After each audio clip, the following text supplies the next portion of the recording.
नमस्कार साथियों, मैं इसका दमयूवाल आप सभी साथियों का एक बार फिर से 5D क्लासेस श्योर शक्ति गुरुकुल के इस डिजिटल प्लेटफॉर्म पर स्वागत करता हूं। और जैसा कि आप देख पा रहे हैं कि क्लास नंबर जो है हमारी मतलब कि टॉपिक जो है वो हम स्टार्ट करने जा रहे हैं नरेशन का, जिसको स्पीच भी बोला करते हैं ये। और इससे पहले हम वॉइस का कंप्लीट टॉपिक कर चुके हैं, उसकी लगभग हमने 12 सीट अपलोड कर दिए।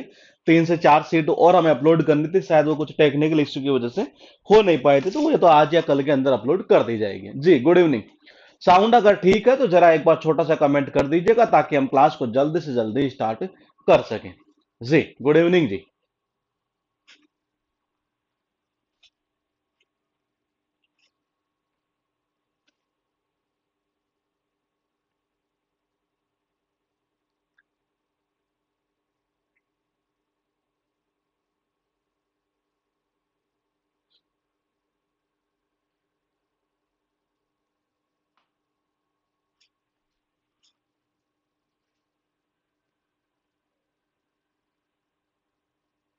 सब कुछ ठीक है जी। गुड इवनिंग जी, गुड इवनिंग। तो देखिए, नरेशन का मतलब है क्या? हाँ, सब कुछ ठीक है। तो देखिएगा, देखो, नरेशन का अर्थ कहीं ना कहीं हम यूं कह सकते हैं, स्पीच को ही नरेशन कहते हैं ये। मैंने कहा, नरेशन का मतलब क्या होता है? नरेशन का मतलब नरेट करना एक तरह से ये। नरेशन बना कहां से? नरेट वर्ड से बना है। तो मैंने कहा नरेशन का मतलब क्या होता है, एक तरह से स्पीच हुआ करता है ये। और मैंने कहा इसे दो पार्ट के अंदर डिवाइड किया गया है ये। और वो पार्ट क्या है, उससे पहले मैं आपको बता दूं कि इसकी एग्जाम में इंपॉर्टेंस क्या है। एग्जाम की अगर मैं बात करूं तो सबसे ऊपर मैं ले लेता हूं यहां पर सीजीएल मेंस को, जिसके अंदर मेंस के अंदर 27 क्वेश्चन नॉर्मली पूछे जाते हैं। ये 27 रहते हैं, कभी कभार हो सकता है 25 हो जाए, लेकिन 27 ही रहा करते हैं ये। सीपीओ मेंस के अंदर 25 क्वेश्चन इस टॉपिक से उठाया करता है। स्टेनोग्राफर के अंदर 10 क्वेश्चन यानी कि 10 क्वेश्चन उठाया करता है। इस बार प्री के अंदर क्या हुआ पता है? ये प्री के एग्जाम में दो पैसे वॉइस और एक नरेशन, यानी कि 6 नंबर का टॉपिक इसे बना दिया गया। किसे? वॉइस और नरेशन को, प्री के एग्जाम में ही है। और कैसे क्वेश्चन जो डायरेक्टली पूछ जाते हैं कि इसका एक्टिव से पैसिव, पैसिव से एक्टिव, या डायरेक्ट से इनडायरेक्ट, या इनडायरेक्ट से डायरेक्ट, ये इस तरीके के जो क्वेश्चंस है ना, वो एग्जाम में पूछ जाते हैं ये। इसके अलावा इनसे रिलेटेड एरर के क्वेश्चन भी पूछ जाते हैं। वॉइस से ज्यादा क्वेश्चन नरेशन के पूछता है ये। वॉइस से ज्यादा क्वेश्चन नरेशन से पूछा करता है। जो एरर के हो, चाहे वो सेंटेंस इंप्रूवमेंट का क्वेश्चन हो, यहां से बहुत सारे क्वेश्चन उठा करते हैं ये। तो मैंने कहा सबसे पहले तो इसकी ये इंपॉर्टेंस है। और भी बाकी के जितने भी एग्जाम है ये, उनके अंदर भी इस टॉपिक की बड़ी अच्छी खासी इंपॉर्टेंस होती है, क्योंकि यहां से एरर और इंप्रूवमेंट के बहुत अच्छे अच्छे और सुंदर सुंदर क्वेश्चन बना करते हैं ये। तो मैंने कहा ये तो ही इसकी इंपॉर्टेंस, क्योंकि इंपॉर्टेंस को जानेंगे नहीं तब तक इंटरेस्ट आता नहीं टॉपिक को, ना तो पढ़ने और ना पढ़ाने में ये। तो मैंने कहा नरेशन का मतलब ही क्या होता है? स्पीच होता है ये। नरेशन का मतलब ही क्या होता है? स्पीच होता है। और मैंने कहा स्पीच को देखो दो भाग के अंदर डिवाइड किया गया है ये। और वो दो पार्ट कौन से हैं, जिसको कि हर विद्यार्थी ये जानता है, शुरुआत से ही हम जो पढ़ते हुए आ रहे हैं ये। मैंने कहा एक होता है डायरेक्ट स्पीच और एक होता है इनडायरेक्ट स्पीच।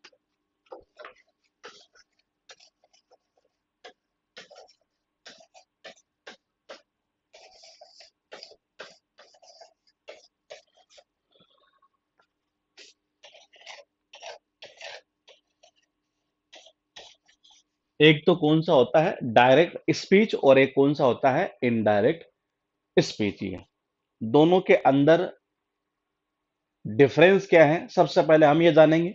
दूसरा ये है कि कोई अगर सेंटेंस आपके पास में लिखा हुआ हो, तो क्या आप उसे ये बता पाएंगे कि वो वाकई में डायरेक्ट स्पीच में है या नहीं है? तो देखो, डायरेक्ट स्पीच का मतलब होता है, ये बेसिकली क्या होता है कि डबल इन्वर्टेड जो कोमा होता है ना ये, उसके अंदर ये बंद रहता है जी। ये बंद रहता है ये। जब ये हट जाता है ना ये, जब हम इसको हटा देते हैं, तब फिर वो ये पार्ट बन जाता है कौन सा? Indirect speech. ये तो हुआ कि कोई सेंटेंस देखेंगे अभी फिलहाल ये। लेकिन दोनों में डिफरेंस क्या है ये? और इस टॉपिक को जब पढ़ता है तो स्टूडेंट आखिर ऐसा क्यों कर देता है कि वॉइस के रूल यहां डाल देता है और इसके रूल उस टॉपिक में डाल दिए जाते हैं ये। तो उसके पीछे वजह काफी सारी है, वो अभी हम धीरे धीरे देखेंगे ये। लेकिन उम्मीद है कि आप नहीं करेंगे, क्योंकि मैंने आपको एक हिंट देती, वही आपका काम कर जाएगी ये। मैंने कहा वॉइस का मतलब क्या होता है कि एक्टिव में जो भाव है पैसिव में वही भाव रखना है, पहली कंडीशन। और बी प्लस वर्ब की थर्ड फॉर्म, यही पैसिव था। बस आपके दिमाग में यही रहना चाहिए, बाकी की चीजें नहीं रहनी चाहिए।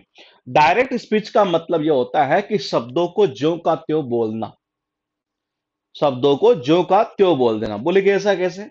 मान लीजिए दो व्यक्ति हैं मेरे पास में ये, और इन दोनों के बीच में कोई बातचीत हो रही है, इन दोनों के बीच में कोई बातचीत हुई है, और मैंने कहा दोनों के बीच में जो बातचीत हुई नहीं है, उस बातचीत को जैसा वैसी बातचीत हुई उसको वैसे के वैसे ही बोल देना, वो तो क्या कहलाएगा? डायरेक्ट स्पीच ही।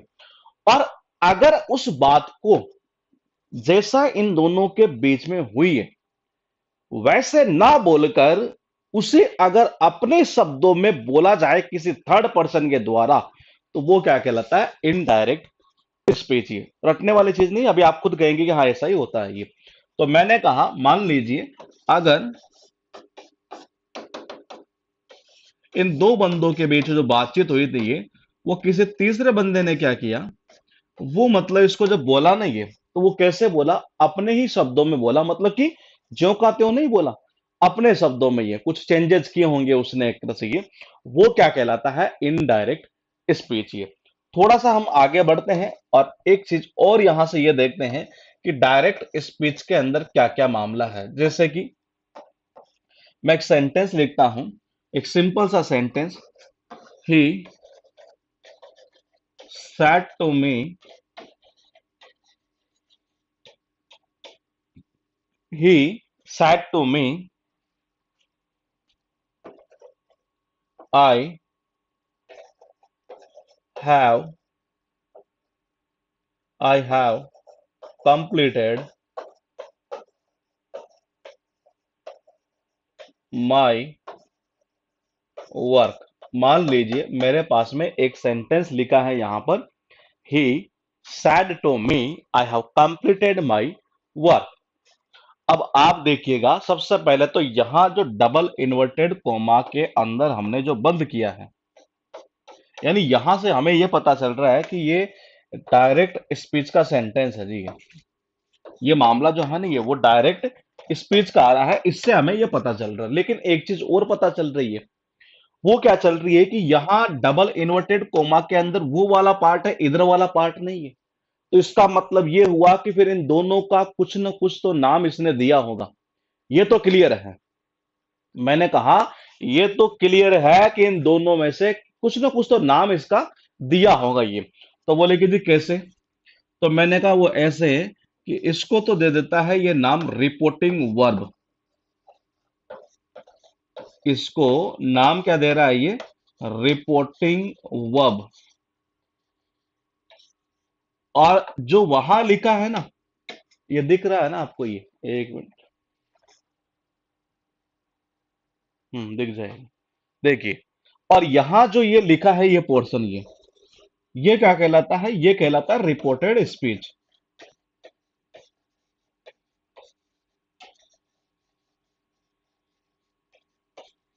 ये क्या कहलाता है? Reported speech. कई बार स्टूडेंट जो हैं वो इस टॉपिक को रिपोर्टेड स्पीच के टॉपिक के नाम से भी बोल देते हैं ये। तो मैंने कहा वो इस वजह से बोला करते हैं ये रिपोर्टिंग वर्ब होती है, वो रिपोर्टेड स्पीच होता है ये।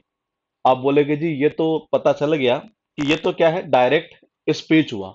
अब इसको इनडायरेक्ट स्पीच में जब हम चेंज करते हैं तो उसके कुछ नियम होते हैं, उन नियमों के अकॉर्डिंग ही हम इसे चेंज किया करते हैं ये। पहले एक बार आप इतना सा लिखिएगा, फिर हम थोड़ा सा आगे चलेंगे। ये यहां तक नोट करिए पहले एक बार।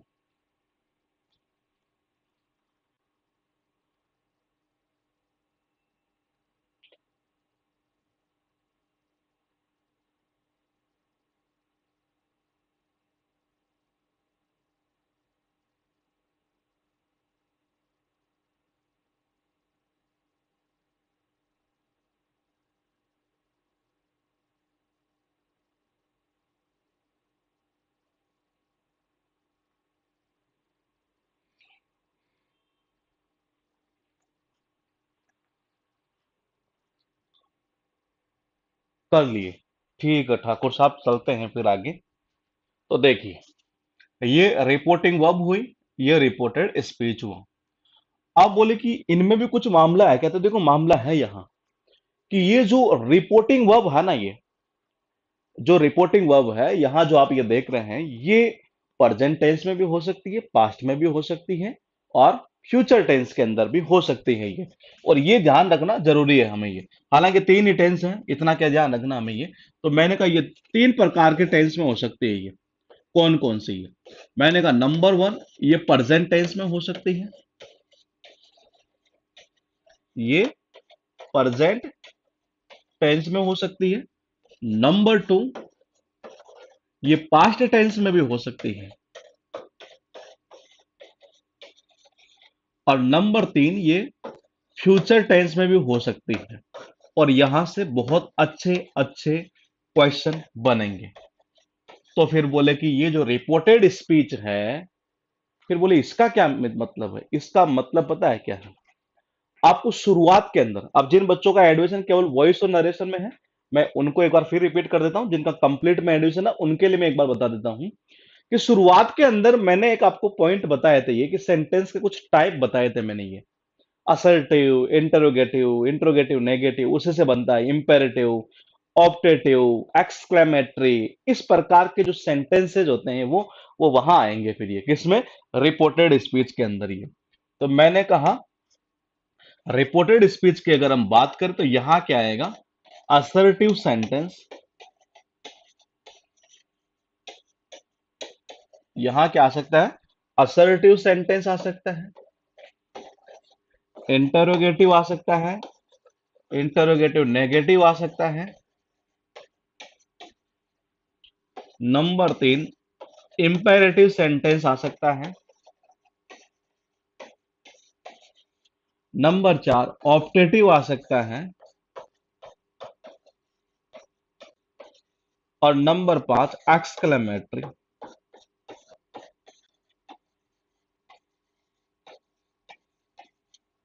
एक्सक्लेमेटरी यानी कि इतने सेंटेंस यहां पर पूछे जा सकते हैं आपसे ही। तो मैंने कहा वो ऐसा मामला रहेगा, यहां टेंस का मामला रहेगा। जैसे कि अगर हम यहां अभी बात करें ये, तो मैंने कहा यहां पर देखिएगा, यहां सेड लिखा है ना, बोलेगे जी लिखा है। तो मैंने कहा इस सेड से ये पता चल रहा है कि ये कौन से टेंस के अंदर है। ये पास्ट टेंस में है, यानी अभी हमारी जो रिपोर्टिंग वर्ब है ना, वो किस में है? पास्ट टेंस में है ये। और मैंने कहा जब हम यहां इधर चलते हैं, ये I have completed my work, tense का तो यहां भी पता करना है हमें ये। लेकिन मैंने कहा ये सेंटेंसेस जो होंगे ना, वो ऐसे ऐसे सेंटेंस यहां पर आपको देखने को मिलेंगे ये। तो ये है कौन सा? Reporting verb. और वो कौन सा पार्ट हुआ? Reported speech. ये पहले इतना नोट करिएगा आप ये। तो रिपोर्टिंग वर्ब जो है वो आपके प्रेजेंट टेंस में हो सकती है, पास्ट टेंस में भी हो सकती है, फ्यूचर टेंस में भी हो सकती है ये।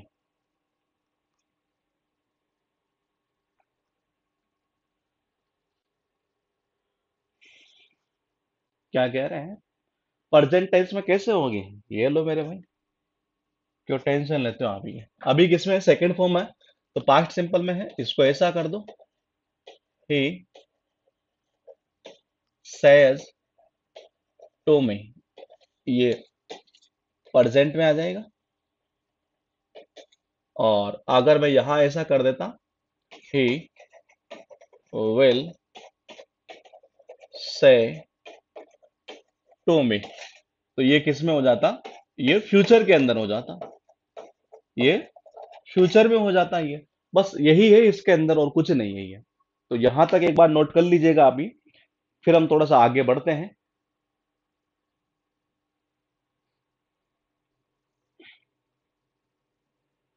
हाँ, तो देखिए नरेशन मतलब कि स्पीच, और स्पीच का मतलब ये हुआ कि इसमें एक डायरेक्ट स्पीच होता है, एक इनडायरेक्ट स्पीच होता है। डायरेक्ट स्पीच का मतलब होता है दो व्यक्तियों के बीच, मतलब जो बात हो रही है उसको जो कहते हो, जैसे हो उसको वैसे परोस देना ही है। और इनडायरेक्ट का मतलब क्या होता है? देखो डायरेक्ट नहीं करना है इसमें, ये क्या कहना चाह रहा है? इनडायरेक्ट करना है, यानी अपने शब्दों में आप उसे व्यक्त कर दीजिए, ये वो क्या कहलाता है? इनडायरेक्ट स्पीच ये। फिर हम आगे बढ़ते हैं थोड़ा सा ये, कि डायरेक्ट स्पीच के दो पार्ट होते हैं, एक रिपोर्टिंग वर्ब होता है और एक रिपोर्टेड स्पीच होता है। ये रिपोर्टिंग वर्ब जो है वो कौन सा, वो चाहे प्रेजेंट टेंस में हो सकता है, पास्ट में हो सकता है, फ्यूचर में हो सकता है। ये वो प्रेजेंट, पास्ट और फ्यूचर तीनों में हो सकता है। ये इधर अगर हम बात करें रिपोर्टेड स्पीच, तो यहाँ सेंटेंस का हमें टाइप देखने को मिलता है और उसी के अकॉर्डिंग हम इस पूरे टॉपिक को समझा करते हैं। ये ठीक है जी। अब फिर थोड़ा सा आगे चलते हैं हम ये, और यहां तक हमने यह पढ़ा कि ऐसा ऐसा मामला होगा। तो रिपोर्टिंग वर्ब यहां आ चुकी है, और अपने शब्दों में कैसे व्यक्त करेंगे अभी इस चीज को जानेंगे। उससे पहले आप लिखिएगा,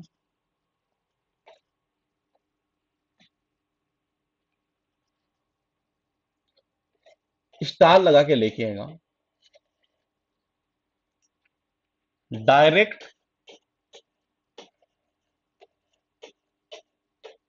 स्पीच से इनडायरेक्ट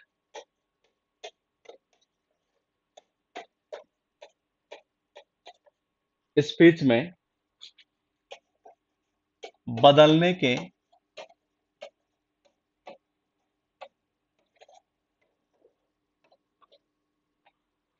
कुछ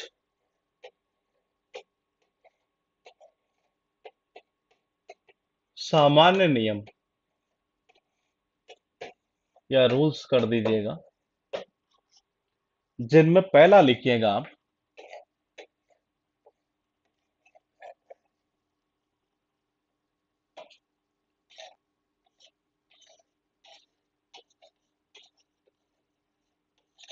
प्रोनाउन से रिलेटेड।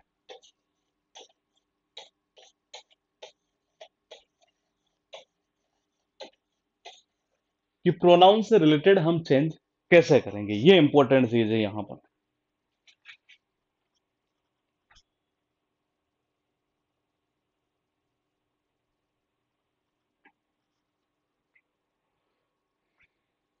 तो प्रोनाउन से रिलेटेड जो चेंज होता है ना, ये वो कैसे होगा वो बाद का विषय है, लेकिन मेरा ये मानना है पहले आपको हल्का सा एक प्रोनाउन का जो नॉलेज है वो भी हमें हो जाना चाहिए कि आखिर कैसे क्या प्रोनाउन ये। देखो प्रोनाउन से पता ये चल रहा है कि नाउन के जगह आते हैं ये नाउन के जगह आते हैं एक तरह से ये। और आपने सबने शायद मेरे हिसाब से छोटी छोटी क्लासेस के अंदर ये पढ़ा होगा मेरे हिसाब से ये, कि ऐसा पढ़ा होगा आपने कि प्रोनाउन के अंदर होते काफी सारे हैं, लेकिन हम पर्सनल प्रोनाउन की यहाँ पर बात करेंगे एक तरह से ये। पर्सनल प्रोनाउन के अंदर तीन प्रकार के पर्सन होते हैं, एक फर्स्ट पर्सन होता है, एक सेकंड पर्सन होता है और एक थर्ड पर्सन होता है। ये एक्चुअल में इस टॉपिक को जब बच्चा सीखता है ना, ये तो वो गलती यहीं पर कर जाता है कई बार। ये उसे ऐसा लगता है कि नहीं यार यहाँ ये होना चाहिए, जबकि एक्चुअल में ये चीजें रटने की नहीं है। थोड़ा सा टाइम लगेगा, अभी आपको हो सकता है आज की क्लास में ये चीज समझ में आ जाए कि आखिर जरूरत क्यों नहीं है, नहीं तो कल तो आना ही है ये। फिलहाल देखिएगा, मैंने कहा सबसे पहले हम कुछ नियम जो है एक तरह से, जैसे अगर मैं बात करूं फर्स्ट पर्सन की है, तो मैंने कहा फर्स्ट पर्सन के अंदर आता है आई और वे। सेकंड पर्सन में आता है यू, और थर्ड पर्सन में हम ले लेते हैं यहां ही। आ सकता है, आ सकता है, क्या आएगा ही से ही। और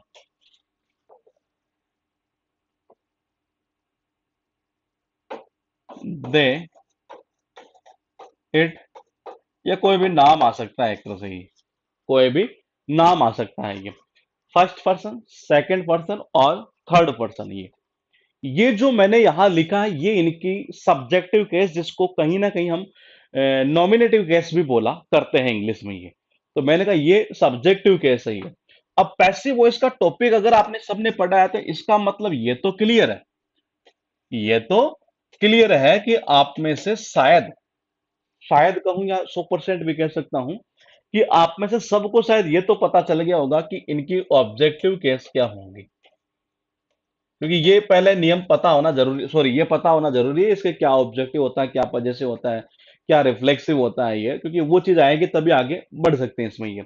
तो मैंने कहा ऑब्जेक्टिव केस तक का नॉलेज तो हमने वॉइस के अंदर ले लिया था ये, कि आई की क्या होती है, मी,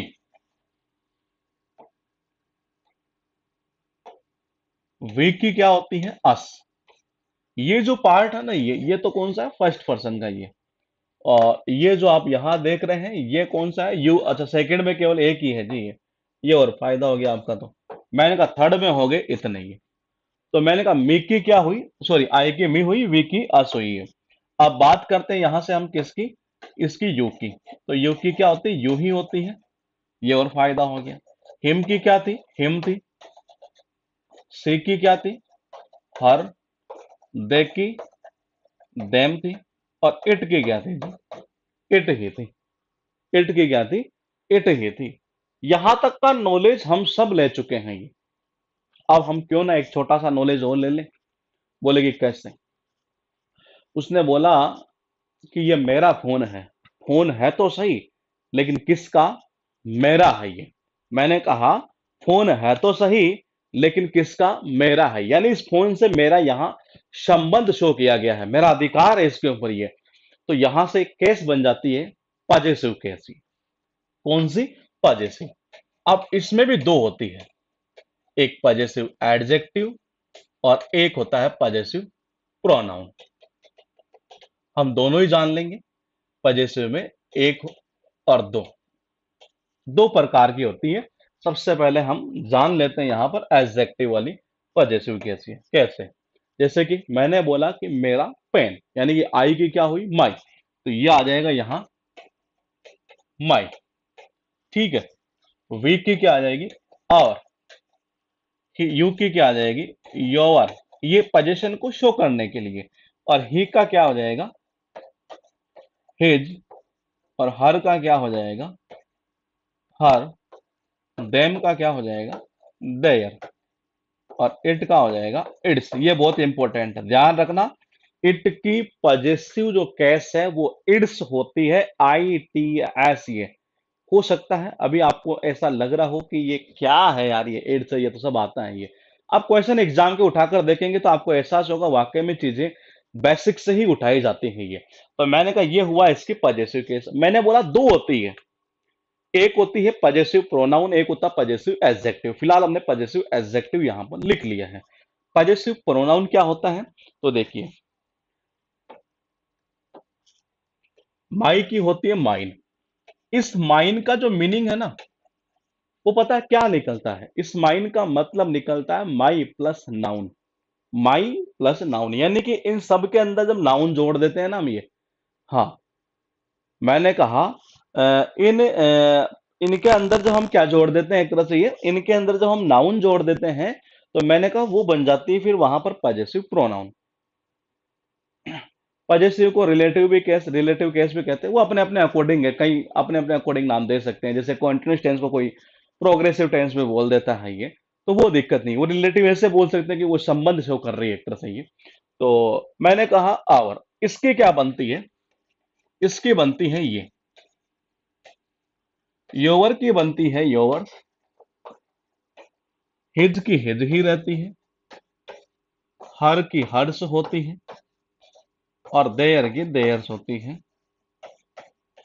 और इट्स की यही रहती है। तो ये हुई पॉजिटिव मेरे पास में कितनी, दो केस। क्यों ना हम थोड़ा सा और आगे चल लें क्या। देखो हालांकि टॉपिक अभी प्रोनाउन का हुआ नहीं है, फिलहाल देखिएगा। मैंने कहा पॉजिटिव के बाद में आई हमारे पास में रिफ्लेक्सिव।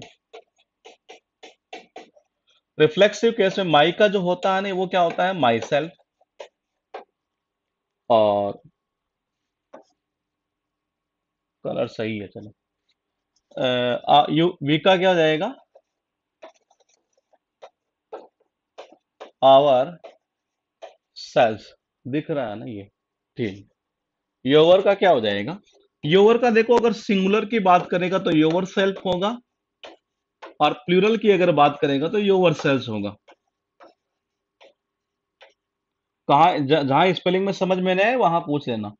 इसका क्या हो जाएगा, ये हिमसेल्फ। हर का क्या हो जाएगा, हर सेल्फ। और देर का क्या हो जाएगा, देम सेल्फ। SELVES। और इसका हो जाएगा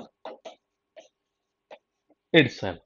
ये होती है रिफ्लेक्सिव केस। ये फिलहाल हम ज्यादा डिटेल में नहीं जा रहे हैं, हमें इस टॉपिक से रिलेटेड जितना चीज चाहिए पहले हम एक बार उस चीज को यहां सीखने की कोशिश करेंगे।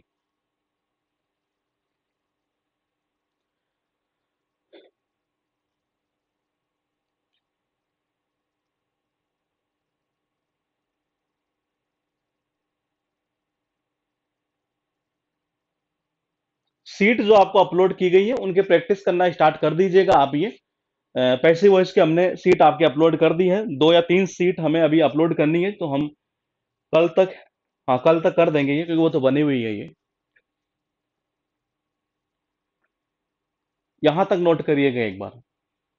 और नरेशन का टॉपिक ध्यान रखना बहुत इंपॉर्टेंट है। केवल आप उन स्टूडेंट की तरह ये गलती मत कर जाना कि जो एग्जाम में मेंस में आता है ये, वो भूल में मतलब दिमाग से निकाल देना। जब क्वेश्चन करेंगे लास्ट में एरर के, तब आपको एहसास होगा कि पीरी के अंदर कितने क्वेश्चन पूछे गए हैं ये। तो एरर से रिलेटेड क्वेश्चन बहुत अच्छे बनते हैं यहाँ से ये, और बहुत इजी है। पैसिव वॉइस में तो आपने बहुत सारे रूल देखे होंगे, लेकिन यहाँ इतने सारे रूल नहीं है।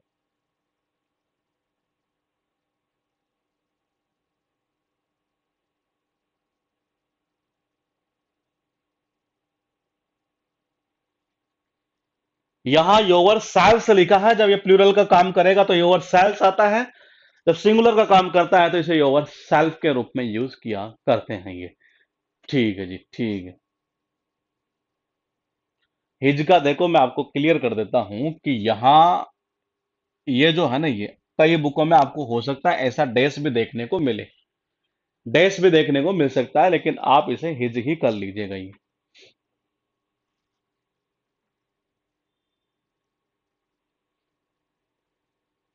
ही का हिमसेल्फ है, ये ही का जो है ना वो हिमसेल्फ है ये यू की दो है, इसलिए वो जगह थोड़ी यहाँ ऐसे हो गई है। ये हर वाली आ गई, ये दे वाली आ गई, ये इट वाली आ गई।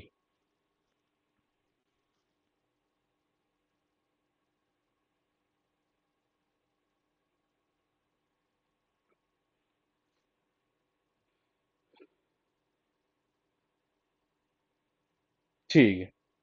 हर्ष गुड इवनिंग। गुड इवनिंग मेरे भाई, आधे घंटे बाद में गुड इवनिंग हुई है क्या आज आपकी? प्रोनाउन से रिलेटेड ये। ठीक है, ठीक है। राहुल गर्ग सर, आज मेरी पहली क्लास है। एडमिशन आज लिए हैं क्या आप? ठीक है, हो गया है ना। तो देखिएगा, अब तक हमने क्या देखा? अब तक हमने ज्यादा कुछ खास नहीं देखा, केवल इतना देखा है कि नरेशन क्या होता है। नरेशन को स्पीच बोला करते हैं। 2 पार्ट होते हैं, एक डायरेक्ट, एक होता है इनडायरेक्ट स्पीच। डायरेक्ट स्पीच का मतलब होता है जो कहते हो शब्दों को प्रस्तुत कर देना, ये जो कहते हो सेंटेंस को प्रस्तुत कर देना ये। हाँ, तो मैंने कहा ये कहलाता है डायरेक्ट। ये इनडायरेक्ट का मतलब होता है अपने शब्दों में कहना। ये जो चीजें बोली अभी उसको हम देखेंगे कि वाक्य में वही होता है कि ये। फिर हमने देखा कि डायरेक्ट स्पीच के 2 पार्ट होते हैं, एक होता है रिपोर्टिंग वर्ब, एक होता है रिपोर्टेड स्पीच। ऐसा है था, कोमा से पहले वाला जो था वो रिपोर्टिंग वर्ब था, और इधर डबल इन्वर्टेड कोमाज में था वो रिपोर्टेड स्पीच कहलाता है ये। रिपोर्टिंग वर्ब आपके 3 टेंस के अंदर हो सकती है। फिर कह रहा हूं टॉपिक बहुत छोटा है, वॉइस के अंदर तो फिर भी इतने सारे रूल थे, इसके अंदर इतने खास ज्यादा रूल नहीं है, लेकिन हाई इंपोर्टेंस ज्यादा इस टॉपिक की है। तो मैंने कहा रिपोर्टिंग वर्ब आपकी कितने टेंस में? रिपोर्टिंग वर्ब आपकी प्रेजेंट टेंस में हो सकती है, और किस में हो सकती है? पास्ट में हो सकती है, और फ्यूचर में हो सकती है। ये तीनों जगह ये हो सकती है ये। फिर बात करते थे हम रिपोर्टेड स्पीच की।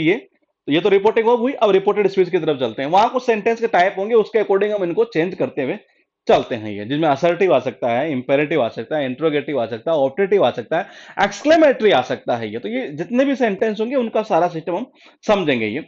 तो यहां तक ये हुआ। फिर हमने ये देखा कि कुछ नियम इसके होते हैं ये, और ये उन नियमों के आधार पर चेंज होते हैं ये।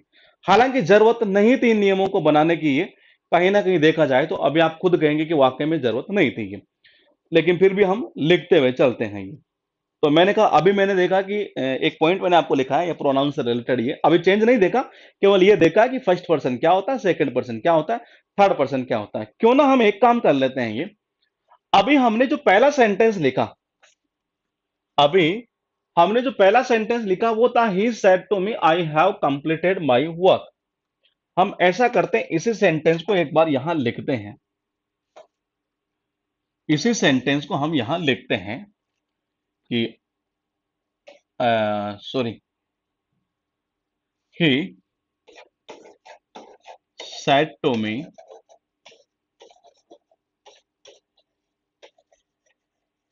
he said to me, I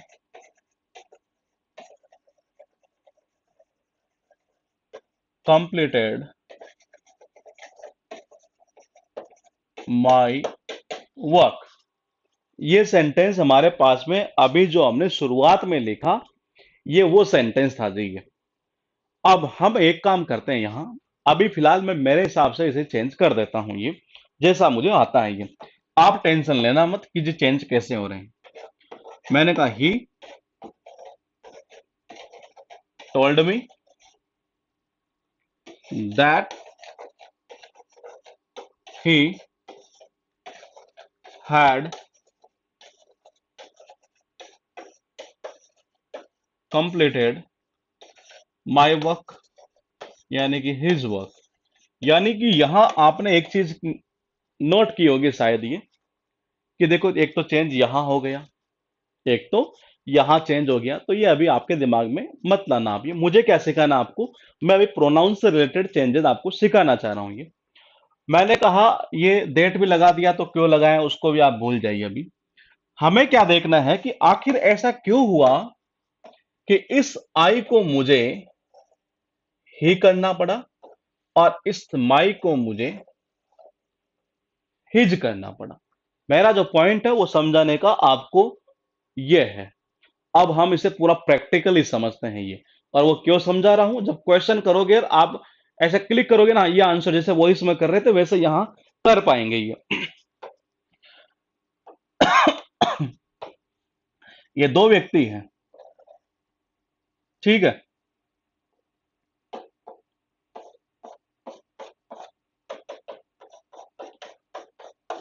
ये दो व्यक्ति, इनके बीच में ये बातचीत हुई है और इसने कहा, ये ही है, और इसने मुझसे कहा, ये वो आई है ना, वो इसके लिए ये, ठीक है। अब हुआ यूं, इस बंदे ने ये बात सुनी। मैंने कहा, मैंने कहा पॉइंट को समझिएगा, कि मैंने कहा कि इस बंदे ने जब ये बात सुनी, ये ए नाम का बंदा था, ये बी नाम का बंदा था। बी नाम के बंदे ने क्या किया, यही बात जाकर इस सी नाम के बंदे को बता दी। किसको? इस सी वाले पर्सन को बताइए। और मैंने कहा कि डायरेक्ट स्पीच का मतलब तो जो कहते हो, जो इनके बीच में बात हो गई वो ठीक है। अब अगर ये बी वाला पर्सन किसी तीसरे पर्सन को जाकर ये बताता है, इसी इनके बीच जो बातचीत हुई ना वो ये, तो वो, और वो कैसे बताएगा, वो अपने शब्दों के अनुसार, क्योंकि बोलने वाला वही है फिर यहां पर ये, तो ये अपने शब्दों के अनुसार यहां बताएगा, ये अपने शब्दों के अनुसार। ये अब समझिएगा कैसे।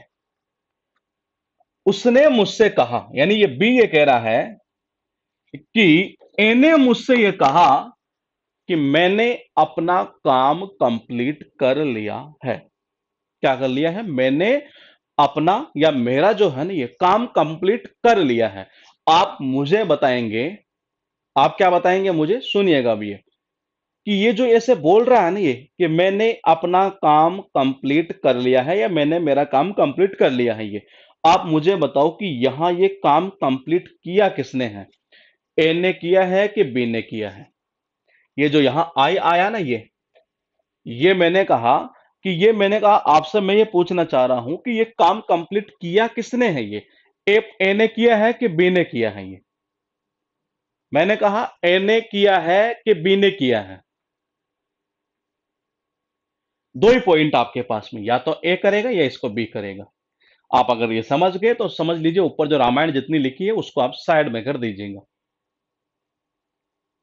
ठीक है, ठीक है, बिल्कुल। ये किसने? ये ए ने। मैंने कहा ये किसने? ए ने। काम तो ए ने ही कंप्लीट किया। चलो ठीक है, अब आगे चलते हैं।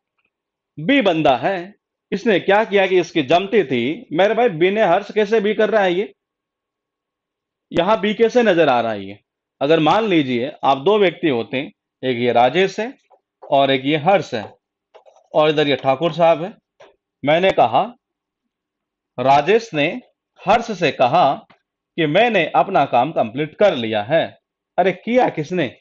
राजेश ने किया है। ये किसने किया है? राजेश ने किया है। हर्ष को तो वो कह रहा है कि मैंने अपना काम कंप्लीट कर लिया। यहां पर भी तो यही है कि ये ए वाला बंदा इस बी वाले बंदे से ये कह रहा है कि मैंने अपना काम कंप्लीट कर लिया है। तो किया किसने? हाँ, किया किसने? ए ने किया। चलते हैं आगे। बी क्या कर रहा है? सी को जाकर बता रहा है। बोले भाई, बोले क्या?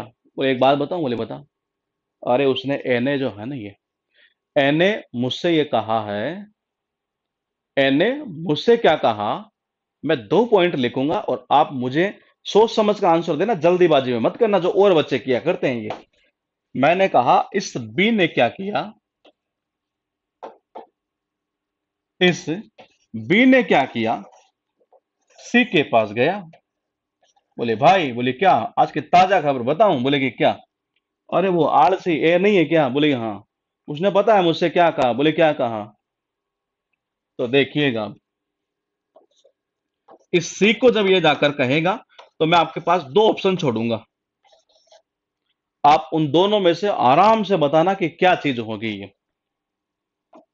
ये बी जाकर क्या कहेगा? क्या ऐसे कहेगा कि मैंने अपना काम, या मेरा काम अपना, इसको मेरा कर देता हूं थोड़ा सा और आपको, काम कंप्लीट कर लिया। या फिर ऐसे बोलेगा, उसने अपना काम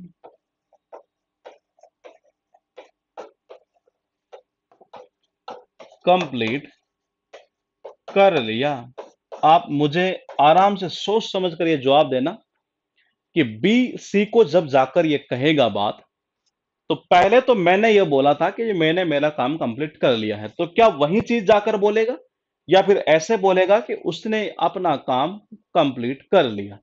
बस आराम से सोच समझ कर देना, तो समझ लीजिए मैंने जो रामायण आपको लिखी है अभी वो प्रोनाउन वाली, वो खत्म कर देंगे हम आपकी ये।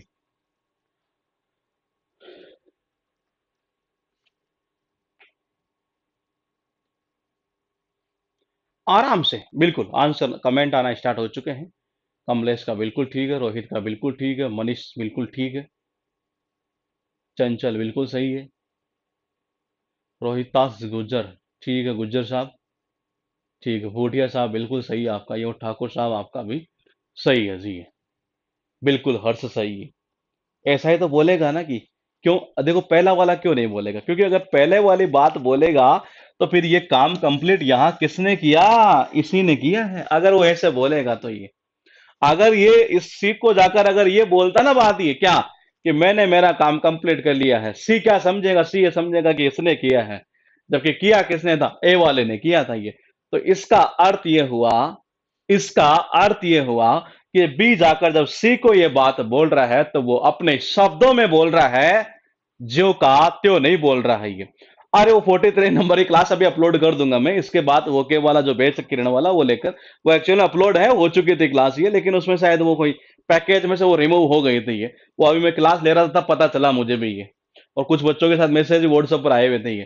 फिर मैंने तो क्लास हो रखी है, गई कहाँ वो ये, वो पैकेज से रिमूव हो रखी है ये, अभी कर देंगे उसको ये। तो मैंने कहा कि ए ए ने बी से कहा और बी जाकर सी को कह रहा है ये। तो सी को जब कह रहा है तो कैसे कह रहा है? कि अपने शब्दों में कह रहा है, और अपने शब्दों में कह रहा है इसका मतलब ये समझे आप कि यहां मैं का ये हो गया और मेरा का क्या हो गया? ये हो गया। अभी कुछ मत समझिए, इतना आपको समझ में आ गया है। मैं एक बार फिर आगे चलता हूं ये। अब देखते हैं कि इस चीज को आप समझते हैं क्या। देखो चीजें प्रैक्टिकली सीखी जा सकती है ये, कई टॉपिक ऐसे हैं ग्रामर के ये, और जहां प्रैक्टिकली संभव वहां वही करना चाहिए हमें ये। अब देखिए मैं एक पॉइंट फिर लिखता हूं। He said to me, he said to me इस बार मैं इसको बना रहा हूं interrogative sentence. Have you completed completed your work. ये सेंटेंस हमारे पास में ये है।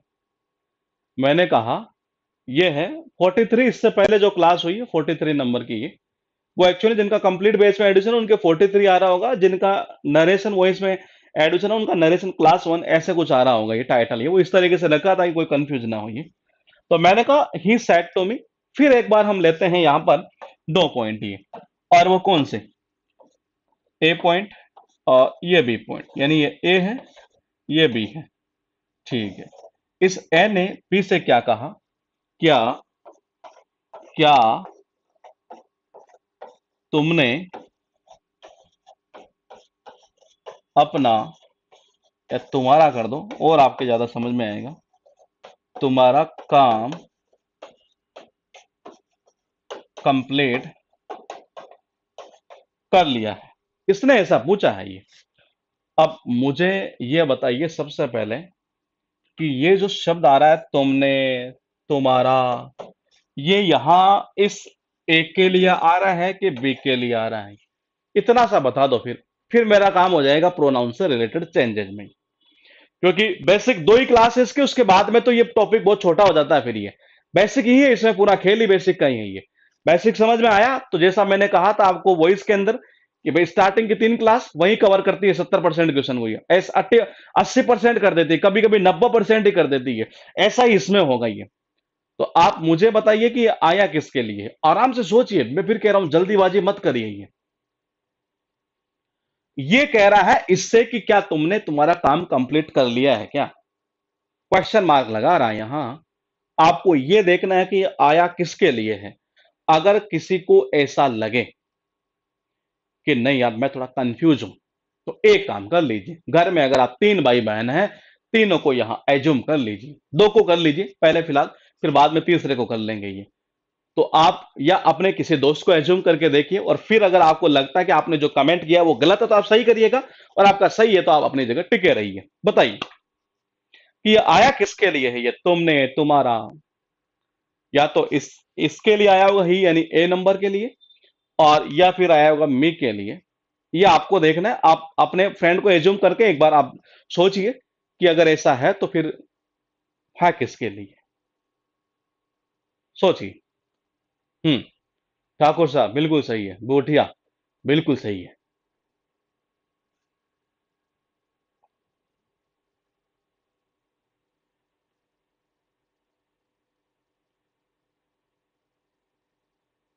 हम्म। ठीक है ठीक है। चंचल ठीक है जी, बिल्कुल सही है।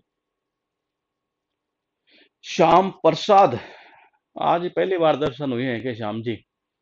बिल्कुल सही है आपका भी। किसके लिए है,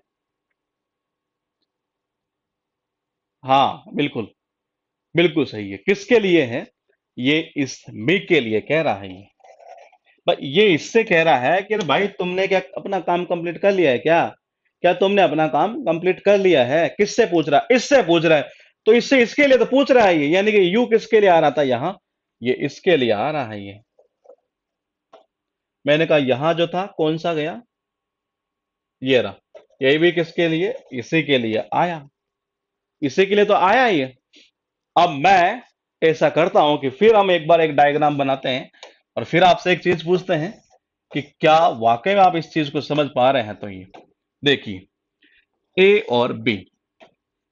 अब इस बी को जाकर सी को यही बात अपने शब्दों में बोलनी है। तो ये आप मुझे बताएंगे कि वो क्या बोलेगा ये। तो मैं पहला पॉइंट लिख देता हूं यहां, 1 नंबर। क्या मैंने मेरा, मैं आगे नहीं लिख रहा हूं, आगे डॉट डॉट कर रहा हूं। ठीक है। सेकंड, क्या तुमने तुम्हारा, आगे आप जो समझ रहे हैं कि मतलब कि ये इस तरीके से ही है। मैंने कहा मैंने कुछ इस तरीके से पॉइंट बोला है, अब आप मुझे बताइए कि जब बी जाकर सी को ये बात बताएगा तो इन दोनों में से क्या चीज बोलेगा, बताइए।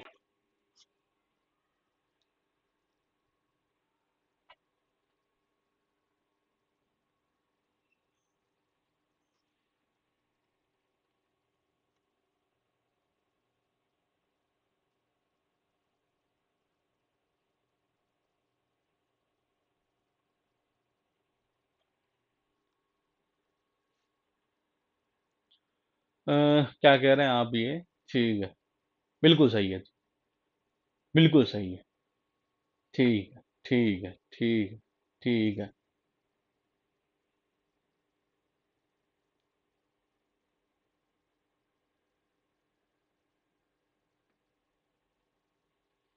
बिल्कुल सही है, यानी चीजें आपको समझ में आ रही है। क्या बोलेगा ये, कि क्या मैंने मेरा ये, यानी कि ये हुआ कि इस यू को आपने चेंज किसके अकॉर्डिंग किया, इस मी के अकॉर्डिंग, यही हुआ। देखो आप जैसा बोलते जा रहे हैं हम वैसे चलते चलेंगे ही। इस यू को, योवर को आपने चेंज किसके, इसके अकॉर्डिंग ही तो किया ये। अब हम थोड़ा सा और ऊपर चलते हैं ये, और ऊपर इसलिए चलेंगे कि यहां तो आपने यू को, यू का जितना पॉइंट था आपने इसके अकॉर्डिंग चेंज कर दिया। अब हम चलते हैं, यहां कहां था ये पॉइंट, यहां क्या था, आई था, आई था, माई था, यानी कि पहला पर्सन आपने चेंज किसके अकॉर्डिंग किया, यहां इसके अकॉर्डिंग चेंज किया। किसके, ही के अकॉर्डिंग। ये आपने किसके अकॉर्डिंग चेंज कर दिया, इसी के अकॉर्डिंग तो चेंज किया ही है। वहां चेंज किसके अकॉर्डिंग किया, मी के अकॉर्डिंग। यानी मेरा कहने का मतलब है, जब आई वाला पॉइंट आ रहा है तो आप चेंज किसके अकॉर्डिंग कर रहे हैं, यहां जो ये पोर्शन है रिपोर्टिंग वर्ब इसके सब्जेक्ट के अनुसार। जब आपके पास में यू आया यानी कि सेकंड पर्सन, तो आपने चेंज कर दिया किसके अकॉर्डिंग, खुद देख लीजिए, आपने जैसा बोला वैसा ही हुआ है ये। आपने इसे ऑब्जेक्ट के अकॉर्डिंग अकॉर्डिंग चेंज कर दिया।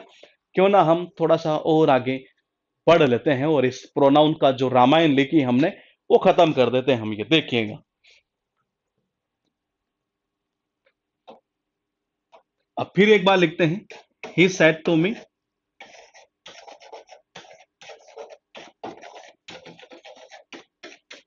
ही हैज completed his वर्क। ये है इस बार फिर ये, आप देखिएगा क्या कहना चाह रहा है ये। मैंने कहा यहां वही ए आदमी हुआ, ये बी आदमी हुआ, दोनों के बीच में बातचीत हुई। इसने कहा कि उसने अपना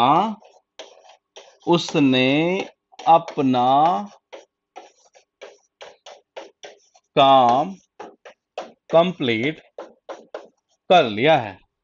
अब बी जाकर इस बात को सी को बोलेगा, और क्या बोलेगा वो आपको बताना है। मैं ऑप्शन रखूंगा फिर एक बार आपके सामने, एक नंबर, दो नंबर। पहला है कि मैंने अपना काम, या मेरा कर दीजिए इसको, आपको थोड़ा सा और ज्यादा अच्छा लगेगा ये, कंप्लीट कर लिया है, या उसने अपना काम कंप्लीट कर लिया। बताइए जी क्या बोलेगा जाकर ये। आपके पास में ये पॉइंट आ चुका है कि अब मैंने यहां ये लिखा, और फिर हम समझते हैं कि आखिर ये क्या रूल है और कैसे बना है ये। अगर आपको चीजें समझ में आ रही है तो आप आराम से कर पाएंगे। प्रोनाउन से रिलेटेड कभी आपकी दिक्कत होगी नहीं। कई बार रटते नहीं है, और माई आ रहा ना ऊपर लाइन में मिला मिला मिला, और हाँ ये हिज कर देंगे, तो वो नहीं करना हमें ये। वो छोटे छोटे क्लासेस में करते थे, ये बिल्कुल सही है। क्या बोलोगे, दो नंबर बोलेंगे? क्या बोलेंगे, दो नंबर बोलेंगे। यानी इस बार चेंज नहीं हुआ। इससे क्या पता चल रहा है, अभी तक चेंज होता आ रहा था ये। पहले सेंटेंस में हमने क्या देखा कि जब यहां आई आई का पॉइंट आ रहा था, यानी कि फर्स्ट पर्सन जब आ रहा था, आई आ रहा था, माई आ रहा था, जो भी है, मी आ सकता है, कुछ भी आ सकता है, आई वाला पार्ट ही है, वी वाला भी आ सकता है क्योंकि वो था तो फर्स्ट पर्सन नहीं है। तो हमने क्या किया था, पॉइंट को देखिएगा फिर एक बार, हमने क्या किया, रिपोर्टिंग वर्ब के सब्जेक्ट के अनुसार चेंज कर दिया। यानी इधर वाले पार्ट में रिपोर्टेड स्पीच में जब फर्स्ट पर्सन का कोई शब्द अगर आ रहा है तो उसने उसको हमने क्या किया, रिपोर्टिंग वर्ब के सब्जेक्ट के अनुसार चेंज किया, क्योंकि ये आपने ही कहा है ऐसा, मैं वैसे ही बोल रहा हूं ये। अब आगे देखिएगा, जब रिपोर्टेड स्पीच में मैंने कहा यू यानी कि सेकंड पर्सन आया, तब आपने कहा बोले कि जी इसके अकॉर्डिंग चेंज हो रहा है, यानी कि रिपोर्टिंग वर्ब के ऑब्जेक्ट के अनुसार चेंज हो रहा है। ये आपने ही कहा, ये मैंने नहीं कहा है। ये मैंने तो पूछा है जी कौन सा होगा और उसके अकॉर्डिंग रूल बनाए हैं। अब मैं आगे चलता हूं। ये मैंने कहा, जब मैंने ये कहा कि ये फर्स्ट पर्सन हो गया, सेकंड हो गया, तो क्यों ना बोले कि थर्ड को क्यों छोड़े ये, तो मैंने कहा यहां लिखा मैंने ही, यहां लिखा मैंने ही है। आपने कहा बोले कि जी उसने, यानी आपने जैसा ऊपर बोला वैसा ही नीचे कर दिया, यानी थर्ड पर्सन में कोई चेंज नहीं होता है। यहां तक दिमाग में बैठी हो तो बता दीजिए। आज के बाद में कभी ये मत कहना अब कि ये माई आ रहा है, ऊपर मिला मिला मिला, ये ओवर आएगा क्या आएगा जो भी है, ये ही जाएगा हर आएगा, नहीं ऐसा नहीं मिलाना। ये सिस्टम को थोड़ा सा मतलब अच्छा बनाइए जिससे कि मजा आए टॉपिक में ये। तो मैंने कहा यहां तक शायद कोई दिक्कत नहीं होगी। अगर दिक्कत नहीं है तो फिर क्यों ना हम एक बार वही छोटी क्लासेस की ओर चलते हैं जिसमें आप पढ़ा करते थे सन बटा 123। ये वही रूल है जो लिखा करते थे कि ये इसके अकॉर्डिंग चेंज था, इसके अकॉर्डिंग होता क्यों है वो मैंने आपको पूरा यहां एक्सप्लेन कर दिया है। ये कोई दिक्कत है तो कमेंट कर दीजिए, नहीं दिक्कत है तो और कमेंट कर दीजिए जी।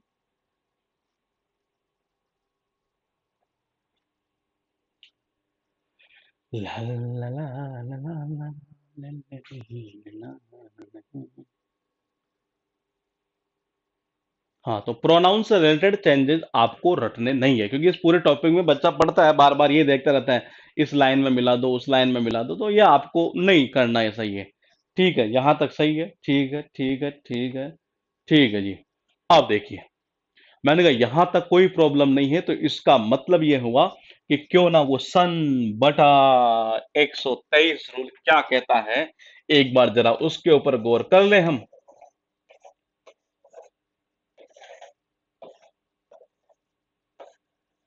आपको तो रटना है ही नहीं, क्योंकि मैंने बता दिया कि किस तरीके से चीजें चलेगी ये। हमने क्या किया, देखो ये इसको ऐसा कर देते हैं, ये रिपोर्टेड स्पीच ले लेते हैं, ये रिपोर्टिंग वर्ब ले लेते हैं। ठीक है, रूल क्या कहता है कि जब आप डायरेक्ट से इनडायरेक्ट स्पीच में बदलते हैं तो रिपोर्टेड स्पीच में ये, हाँ मैंने कहा मैंने कहा रिपोर्टेड स्पीच के अंदर अगर फर्स्ट पर्सन का कोई भी शब्द था तो हम चेंज कैसे कर रहे थे, रिपोर्टिंग वर्ब के सब्जेक्ट के अनुसार ये। और अगर सेकंड पर्सन था तो किसके अकॉर्डिंग, हमने ऑब्जेक्ट के अकॉर्डिंग चेंज किया। थर्ड पर्सन में हमने देखा कि कोई चेंज नहीं हो रहा है। यही है वो सन बटा 123 जो अभी हमने पूरा इतना इसे पूरा खोल के देखा ही है। तो मैंने कहा इसे बोलते हैं सन बटा 123। एक का मतलब है फर्स्ट पर्सन, किसका, रिपोर्टेड स्पीच का। सेकंड का मतलब है सेकंड पर्सन, और तीन का मतलब है थर्ड पर्सन। यहां एस का मतलब है सब्जेक्ट, किसका होगा, रिपोर्टिंग वर्ब का। ऑब्जेक्ट किसका होगा, रिपोर्टिंग वर्ब का। और थर्ड पर्सन में क्या, नो चेंज। तो इस एन का मतलब हो जाता है जी नो चेंज। ये तो जो आप बुकों में लिखा हुआ देखते हैं वो इसी तरीके से देखा करते हैं कि सन बटा 123 की फर्स्ट पर्सन आए हैं तो यहां चेंज कर दो। करते क्यों है वो आना जरूरी थी आपको चीज। ये उसका फायदा कहां होगा, अभी हम आगे चलेंगे जब क्वेश्चन करेंगे तो आपको ये पता चलेगा वाकई में आंसर बहुत आसानी से दिया जा सकता था ये। तो मैंने कहा ये इसका एक बेसिक सा रूल है प्रोनाउन से रिलेटेड ये। तो ये इतना सा आप नोट कर लीजिएगा। ऊपर वाला कर लिया क्या आपने, या ऊपर वाला करना है आपको, बता दीजिएगा अभी तो। ये तो वो प्रोनाउन से रिलेटेड ही है। कल से कल हम समझेंगे सबसे पहले टाइम और प्लेस वाले वर्ड को कैसे चेंज करते हैं, फिर हम जानेंगे टेंस से रिलेटेड कैसे चेंजेस करते हैं, और फिर ये टॉपिक मतलब यूं मान के चलिए कि इस वीक में हाँ शायद फिनिश हो जाना चाहिए। प्रैक्टिस प्रैक्टिस रहेगी फिर ये, तो प्रैक्टिस मंडे तक स्टार्ट कर देंगे ये। ऊपर वाला लिखना है तो बता दीजिए अभी तो, नहीं लिखा हो तो आप नहीं है, और समझ में आ गया हो तो सबसे अच्छा है ना, ये क्यों लिखेंगे, यहीं से चीजें समझ में आ जाए तो ये कि हम कैसे कर रहे थे चीजों को। ये अगर कम से कम लिखावट में काम चले तो वो सबसे बेस्ट है।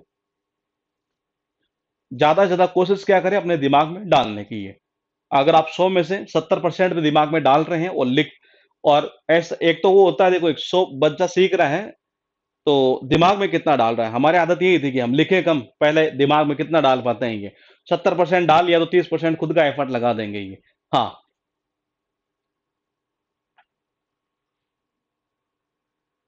अरे भाई सारे समझा देंगे हर्ष, अभी टॉपिक स्टार्ट हुआ कहाँ है ये। हाँ, ये तो समझ गए ना आप ये। तो कल जब आएंगे नहीं, ये तो सबसे पहले हम क्या देखेंगे, टाइम और प्लेस वाले शब्दों को कैसे चेंज करते हैं, क्योंकि वो चीज आना जरूरी है। बेसिक जो क्लास है ना, ये वही आपका खेल खत्म करेगी पूरे टॉपिक का। ये 27 में से मिनिमम बता दो 20 क्वेश्चन जो है स्टार्टिंग के 3 क्लास से ही मिलेंगे। ये स्टार्टिंग की 3 क्लास ही आपको 20 क्वेश्चन करवा देगी, हो सकता है ज्यादा करवा दे, वो तो मिनिमम बोल रहा हूं मैं ये। तो मैंने कहा ये इसका बेसिक चीज आ गई तो फिर पकड़ हो जाएगी इस टॉपिक पर ये। तो एक तो चीज ये टाइम एंड प्लेस वाले देखेंगे, टेंस से रिलेटेड देखेंगे। फिर हम थोड़ा सा आगे बढ़ेंगे कि क्या बोलते हैं इसको, ये जो टेंस से रिलेटेड है वो किस तरीके से होगा, असर्टिव सेंटेंस को कैसे करते हैं, इंट्रोगेटिव को कैसे करते हैं। कल इंट्रोगेटिव तक फिनिश कर देंगे। वहां तक फिनिश करते ही मैंने कहा 27 में से 20 क्वेश्चन वहीं तक आने हैं ये। 20 क्वेश्चन तो ये जो ऑब्जेक्टिव वाले आते हैं इस तरीके से ये। हाँ, एक बार और समझाइए मेरे भाई, जब समझ में आ गया तो एक बार अब क्या समझाना है ये वही चीज है ऊपर जो लिखी है ये फर्स्ट पर्सन है, सेकंड पर्सन है, थर्ड पर्सन है ये 123 का मतलब है first person, second person, third person. किसका? रिपोर्टेड स्पीच का। ये चेंज कैसे होता है कि जब भी रिपोर्टेड स्पीच में हमें फर्स्ट पर्सन का कोई भी शब्द देखने को मिलेगा तो मैंने कहा वो रिपोर्टिंग वर्ब के सब्जेक्ट के अनुसार चेंज हो जाएगा। अगर आपको सेकंड पर्सन देखने को मिलता है तो वो रिपोर्टिंग वर्ब के ऑब्जेक्ट के अनुसार चेंज होगा, और थर्ड में तो कोई चेंज होना ही नहीं है, तो फालतू की टेंशन क्यों ले जाइए। तो ये रूल ये था इसका, ये प्रोनाउन से रिलेटेड। कल आते ही टाइम एंड प्लेस और टेंस वाले देखेंगे, और फिर उसके बाद में असर्टिव सेंटेंस को हम स्टार्ट करेंगे ये। तो मिलेंगे कल हम इसी टाइम पर। Okay, good night, take care.